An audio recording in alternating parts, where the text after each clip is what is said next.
Pagi itu, suasana terminal bus Tanjung Abang tampak seperti biasa, riuh oleh suara klakson angkot, teriakan calo, dan hiruk-pikuk penumpang.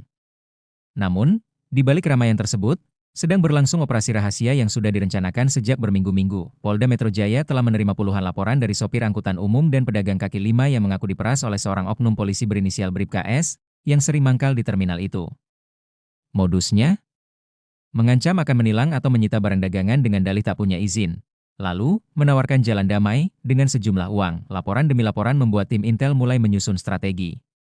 Mereka memutuskan untuk mengirim seorang anggota Intel wanita, Bribtu Ayu Rahma, yang dikenal tak hanya karena wajahnya yang cantik dan pembawaannya tenang, tapi juga karena kemampuannya dalam bela diri dan pengintaian. Hari itu, Ayu menyamar sebagai pedagang minuman botol.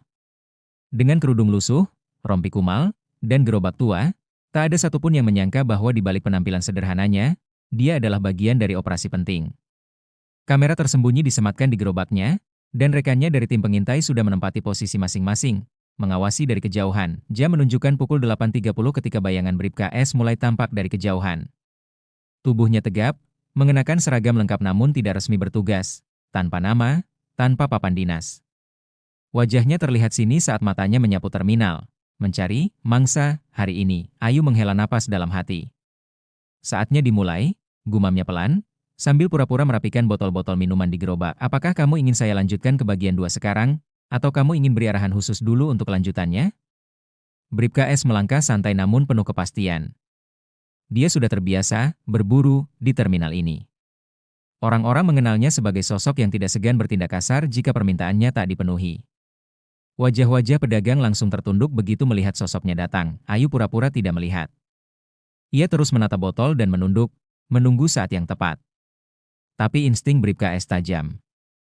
Matanya langsung tertuju pada gerobak Ayu. Baru ya, Mbak? Sapa Bribka S dengan nada sinis sambil menatap tajam. Ayu berpura-pura gugup, menoleh pelan. Iya, Pak, baru mulai jualan. Saya cuma numpang. Kok? Jawabnya dengan suara dibuat gemetar. Bribka S menyipitkan mata. Numpang? Di sini nggak ada yang gratis, Mbak. Punya izin nggak jualan di sini? Ayu menggeleng pelan. Belum, Pak. Saya baru aja pindah ke Jakarta. Ini juga gerobak pinjaman. Wah, repot kalau gitu, potong Bribka S cepat, lalu menepuk-nepuk sisi pistol di pinggangnya. Kalau saya lapor ke atasan, bisa disita ini semua. Tapi saya orangnya baik, Mbak. Bisa kok dibicarain, asal tahu diri aja. Dia melemparkan senyum miring. Tangannya kemudian menyodorkan plastik hitam kecil. Isi secukupnya aja, buat keamanan. Ayu tahu itulah momen kuncinya. Dia gemetar, berpura-pura membuka dompet dan tampak ragu. Cepetan, Mbak. Jangan bikin saya emosi. Banyak yang ngantri.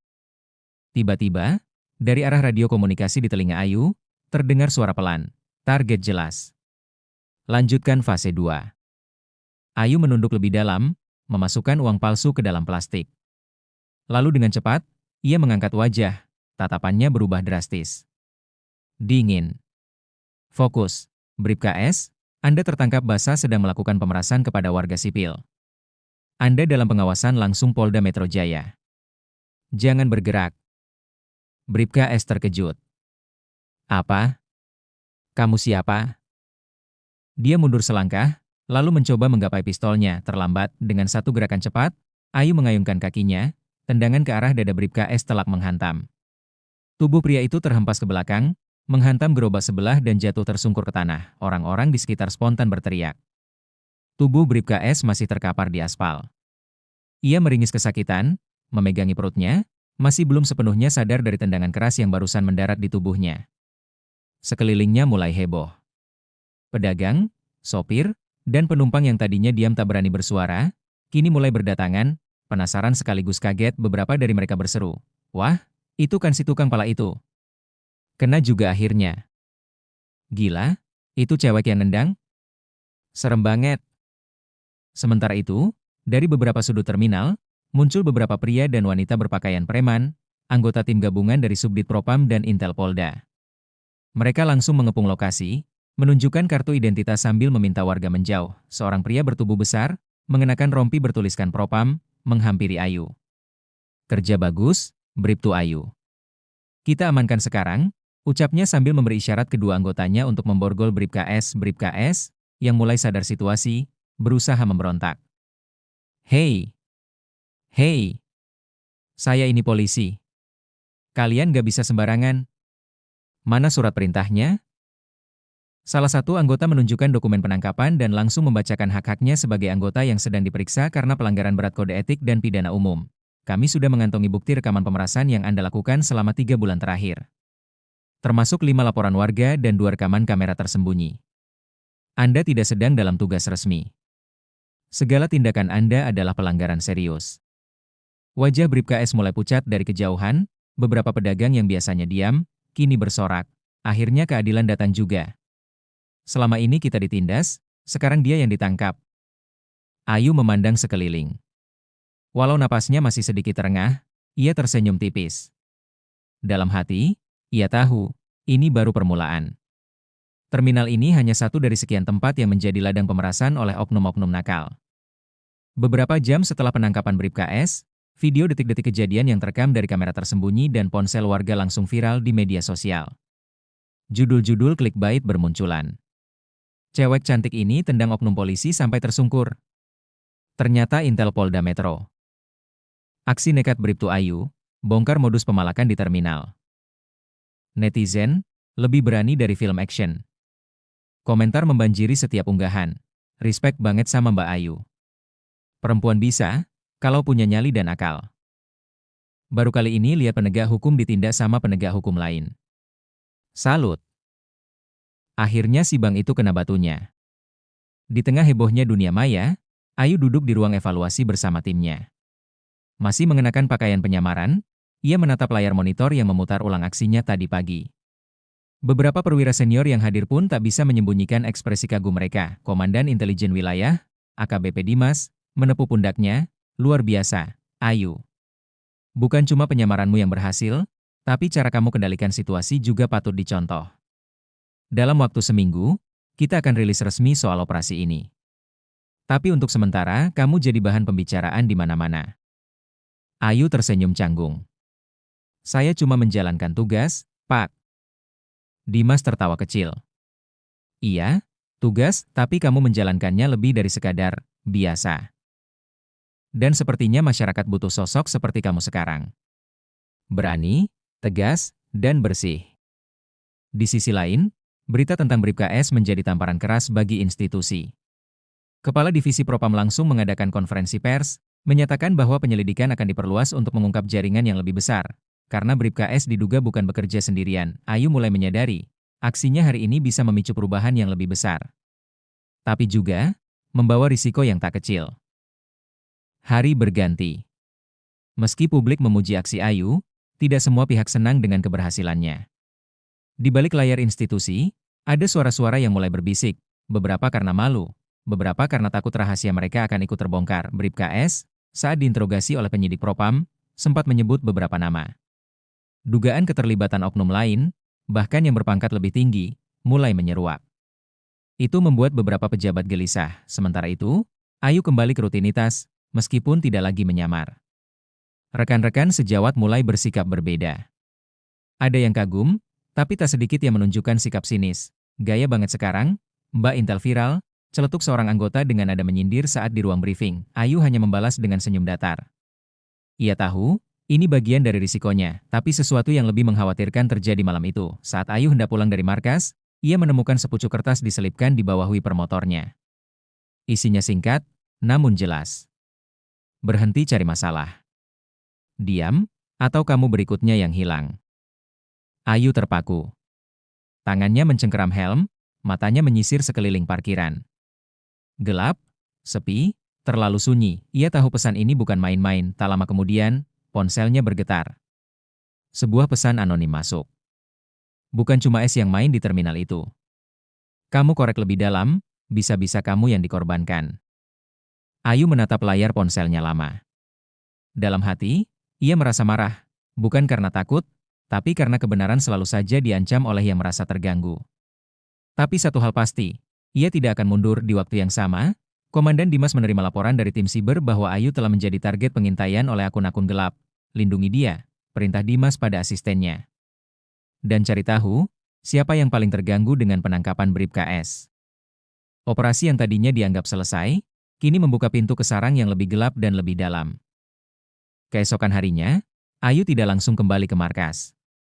Atas izin dari Komandan Dimas, ia mulai menyelidiki sisi lain dari kasus Bribka S, menggunakan jalur yang lebih diam, lebih dalam. Dengan bantuan tim siber, Ayu mendapatkan akses ke riwayat transaksi rekening Bribka S. Dari sana, ia menemukan pola mencurigakan. Setiap tanggal muda, ada transfer masuk dalam jumlah besar dari rekening berbeda-beda, nominal tak seragam, tapi cukup untuk memicu tanda tanya. Semua akun itu menggunakan identitas palsu, tapi satu hal mengaitkan mereka. Semuanya berada di satu jaringan ATM di sekitar kantor wilayah Polsek Tanjung Abang. Lebih mengejutkan lagi, beberapa transfer berasal dari rekening atas nama Yusuf R., seorang mantan anggota kepolisian berpangkat AKP yang pensiun dini, karena alasan yang tidak pernah dijelaskan publik. Diketahui, Yusuf kini bekerja sebagai pengelola keamanan swasta untuk pasar dan terminal. Tapi desas-desusnya, ia adalah dalam sistem pemalakan terselubung. Ayu mulai merangkai benang merah. Bribka S bukan pelaku utama. Ia hanya tangan di lapangan, sedangkan Yusuf R dan beberapa oknum lain bertindak sebagai koordinator, mengatur siapa memalak di mana, dan siapa mendapat bagian dari setoran itu. Saat Ayu menyampaikan temuannya ke Komandan Dimas, ruangan menjadi hening. Dimas mengusap wajahnya. Ini bisa jadi lebih besar dari yang kita kira. Ayu. Yusuf punya koneksi. Beberapa jenderal senior pun pernah dekat dengannya. Kalau kamu terus kejar ini, kamu akan berhadapan dengan tembok yang lebih tinggi. Ayu menatap lurus. Kalau saya berhenti sekarang, buat apa saya mulai? Dimas terdiam beberapa detik, lalu mengangguk. Baik. Tapi kamu tidak bekerja sendiri lagi. Kita bentuk tim kecil. Ini sudah bukan sekadar kasus pemalakan, ini jaringan kotor yang menyusup ke dalam institusi. Sementara itu, di sebuah rumah mewah di pinggiran Jakarta, Yusuf R sedang menonton rekaman berita tentang penangkapan Bribka S. Ia tersenyum tipis sambil menyeruput kopi. Anak kecil yang nekat, gumamnya, lalu ia menoleh ke salah satu anak buahnya. Awasi dia. Kalau terlalu dalam galiannya, kubur dia sebelum dia temukan air. Hari-hari Ayu berubah. Sejak mulai membongkar nama Yusuf R, langkahnya seolah terus diawasi. Pagi itu, saat ia keluar dari kos sederhana tempat tinggalnya, ia merasakan sesuatu yang ganjil. Seorang pengendara motor dengan jaket hitam melintas pelan di depannya, tatapannya terlalu lama, terlalu menusuk. Ayu mencoba tetap tenang, tapi nalurinya sebagai intel berbicara. Ia sedang dibuntuti, ia pun mulai menerapkan protokol pelindung diri.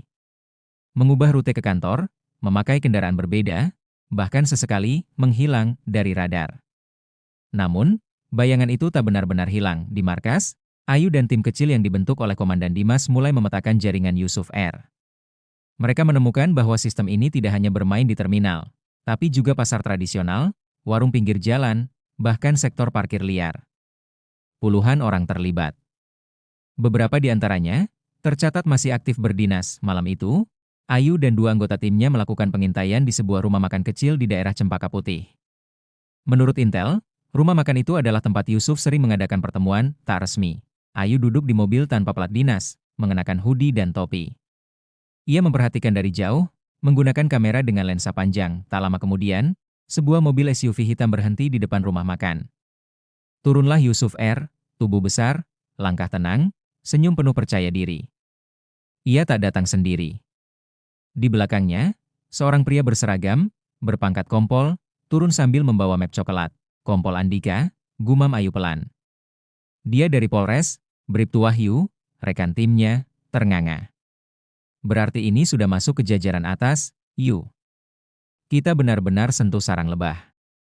Tapi saat Ayu hendak memfoto momen itu, tiba-tiba kaca mobil belakang mereka diketuk keras. Tok, tok, tok. Ayu menoleh cepat. Seorang pria berpakaian preman berdiri di belakang mobil mereka, wajahnya penuh curiga. Tangan kirinya memegang handi talkie, dan dari geraknya, dia sedang melapor. Ayu, kita ketahuan.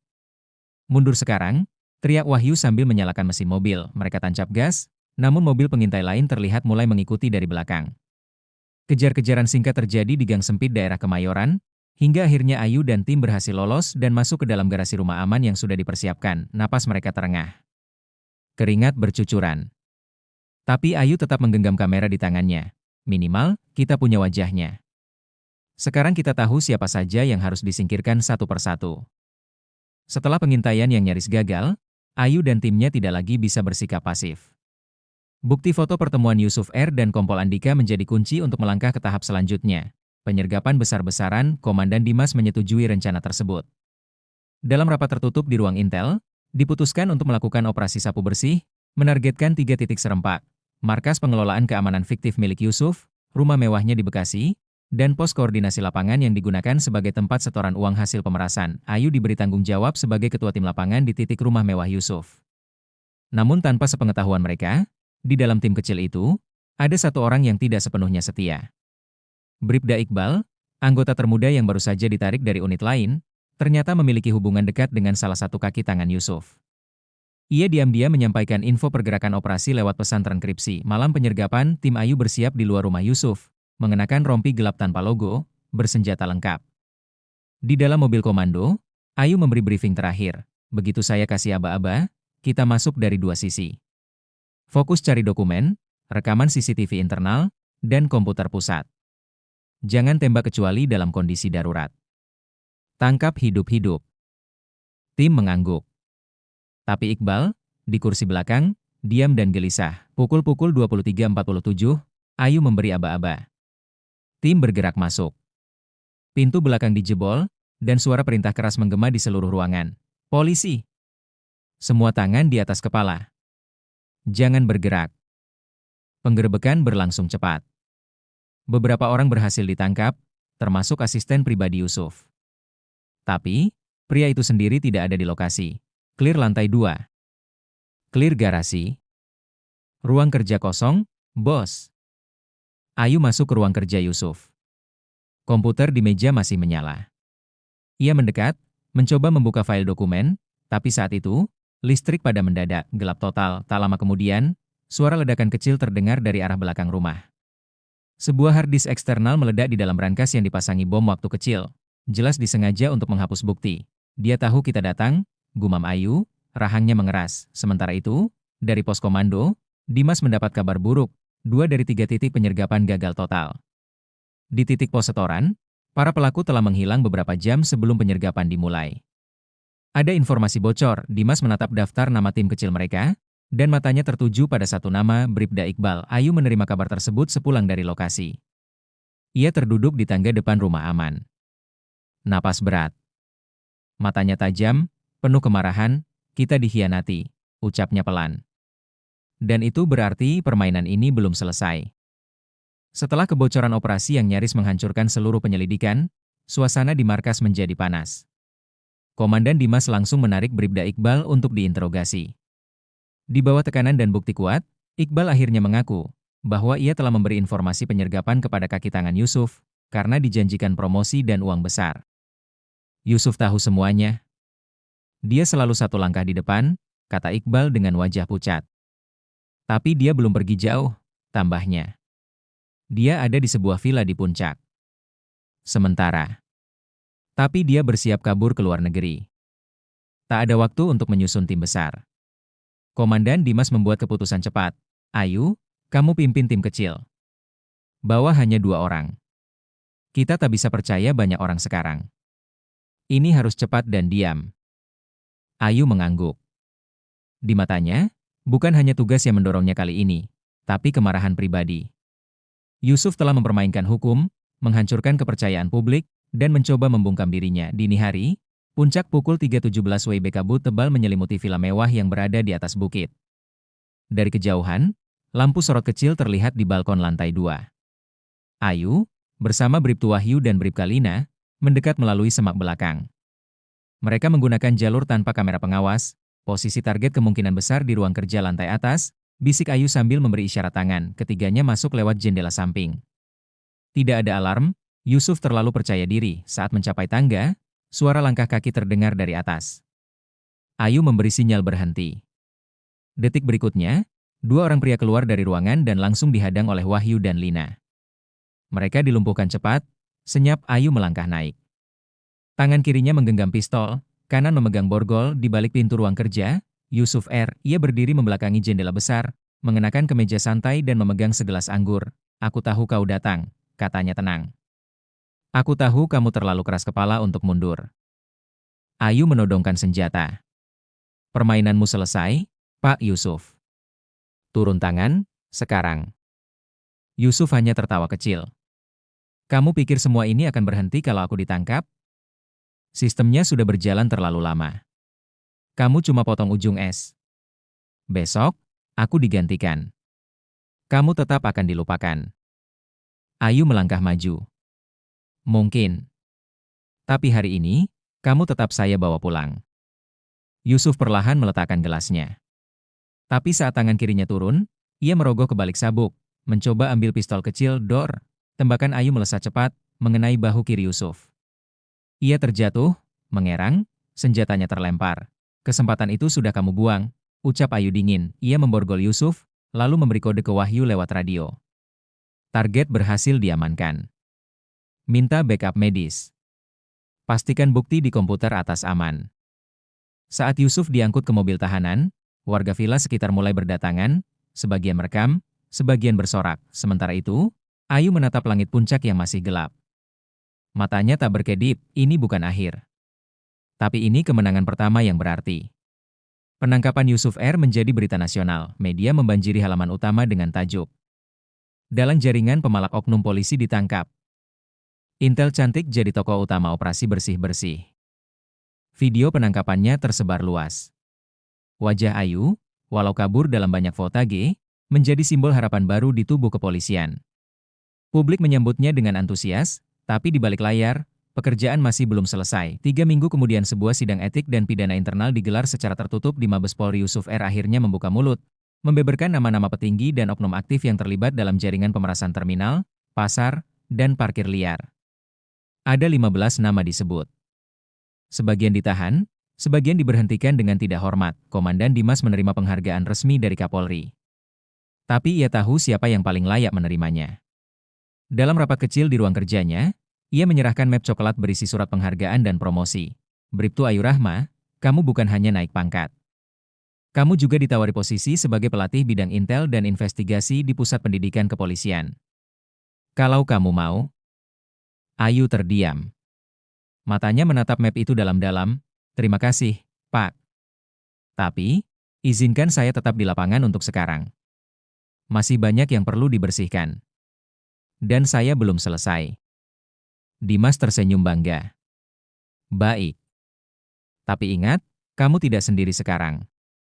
Epilog beberapa bulan kemudian, Ayu berdiri di Terminal Tanjung Abang, kini dengan suasana yang jauh berbeda. Tak ada lagi wajah-wajah tegang pedagang kecil. Tak ada calo berseragam atau pungli di balik razia dadakan. Wajah-wajah sopir kini penuh senyum. Seorang ibu pedagang air mineral menghampirinya, menyerahkan sebotol air. Terima kasih, Mbak Ayu. Kalau bukan karena kamu, mungkin kami masih ditindas terus. Ayu tersenyum, menerimanya dengan tulus. Bukan karena saya saja, Bu. Karena semua orang mau bersuara dan berhenti takut. Angin sore berhembus pelan. Di kejauhan, matahari mulai tenggelam.